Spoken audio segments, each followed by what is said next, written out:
The world makes you something that you're not, but you know inside what you are. And that question burns in your heart.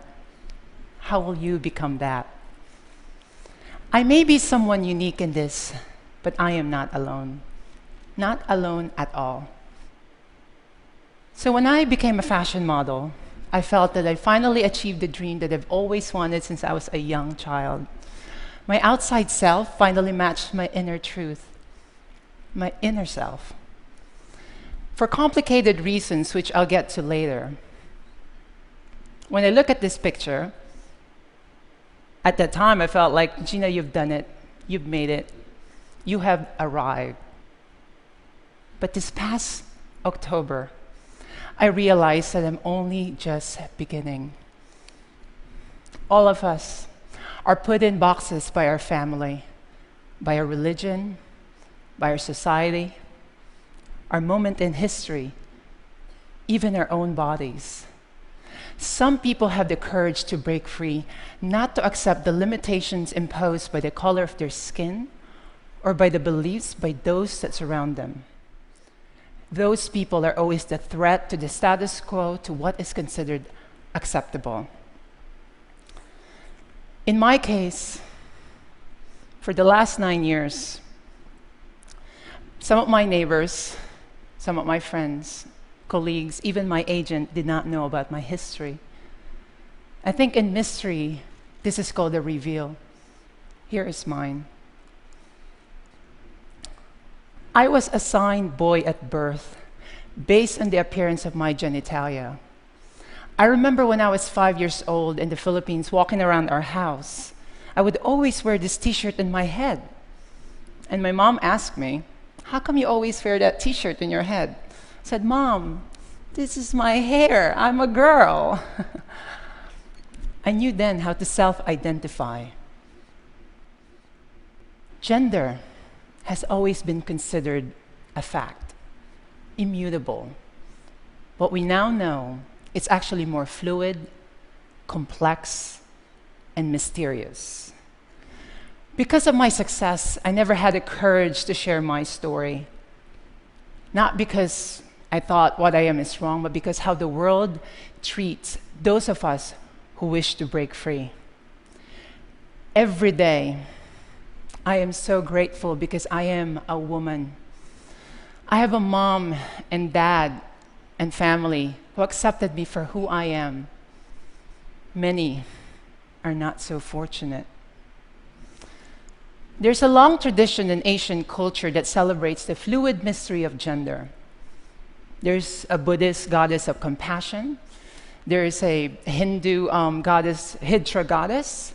So when I was 8 years old, I was at a fiesta in the Philippines celebrating these mysteries. I was in front of this stage, and I remember out comes this beautiful woman right in front of me, and I remember that moment, something hit me. That is the kind of woman I would like to be. So when I was 15 years old, still dressing as a boy, I met this woman named TL. She is a transgender beauty pageant manager.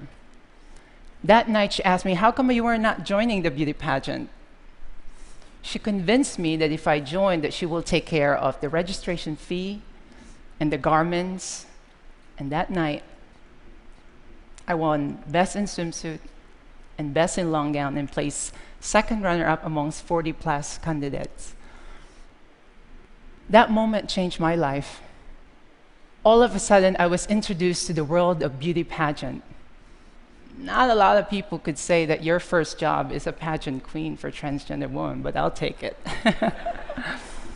So from 15 to 17 years old, I joined the most prestigious pageant, to the pageant where it's at the back of the truck, literally, or sometimes it would be a pavement next to a rice field, and when it rains, which it rains a lot in the Philippines, the organizers would have to move it inside someone's house. I also experienced the goodness of strangers, especially when we would travel in remote province in the Philippines. But most importantly, I met some of my best friends in that community. In 2001, my mom, who had moved to San Francisco, called me and told me that my green card petition came through that I could now move to United States. I resisted it. I told my mom, Mom, I'm having fun. I'm here with my friends. I love traveling, being a beauty pageant queen.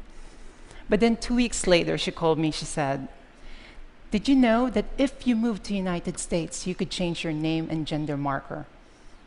That was all I needed to hear. My mom also told me to put 2 E's in the spelling of my name. She also came with me when I had my surgery in Thailand at 19 years old. It's interesting, in some of the most rural city in Thailand, they perform some of the most prestigious, safe, and sophisticated surgery. At that time in the United States, you needed to have a surgery before you could change your name and gender marker. So in 2001, I moved to San Francisco. And I remember looking at my California driver's license with the name Geena and gender marker F. That was a powerful moment. I mean, for some people, their ID is their license to drive or even to get a drink. But for me, that was my license to live, to feel dignified. I mean, all of a sudden, my fears were minimized. I felt that I could conquer my dream and move to New York and be a model. Many are not so fortunate. I think of this woman named Island Nettles. She's from New York. She's a young woman who courageously living her truth, but hatred ended her life. For most of my community, this is the reality in which we live. Our suicide rate is 9 times higher than that of a general population.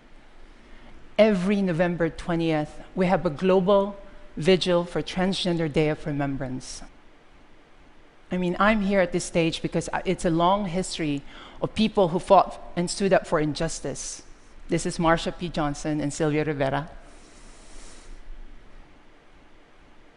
Today, this very moment is my real coming out.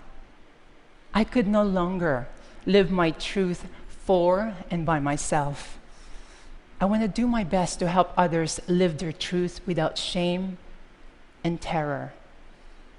I am here, exposed, so that one day there will never be a need for November 20th vigil. My deepest truth allowed me to accept who I am. Will you? Thank you very much. Thank you. Thank you. Thank you. Thank you. Geena, one quick question for you. And I'm wondering what you would say, especially to parents, but in a more broad way, to friends, to family, to anyone who finds themselves encountering a child or a person who is struggling with and uncomfortable with the gender that's being assigned them. What might you say to the family members of that person to help them become good and caring and kind family members to them? Well, first, really, I'm so blessed. I mean, the support system with my mom, especially, and my family, that in itself is just so powerful. I mean, I remember every time I would coach young trans women, would mentor them, and sometimes when they would call me and tell me that their parents can't accept it, I would pick up that phone call and tell my Mom, can you call this woman? And sometimes it works, sometimes it doesn't. So, but it's this gender identities in the core of our being, right? I mean, we're all assigned gender at birth. So what I'm trying to do is to have this conversation that sometimes that gender assignment doesn't match. And there should be a space that would allow people to self-identify. And that's a conversation that we should have with parents, with colleagues. And the transgender movement, it's at the very beginning to compare to how the gay movement started. There's still a lot of work that needs to be done. There should be an understanding, there should be a space of curiosity and asking questions, and I hope all of you guys will be my allies. Thank you, that was so lovely. Thank you.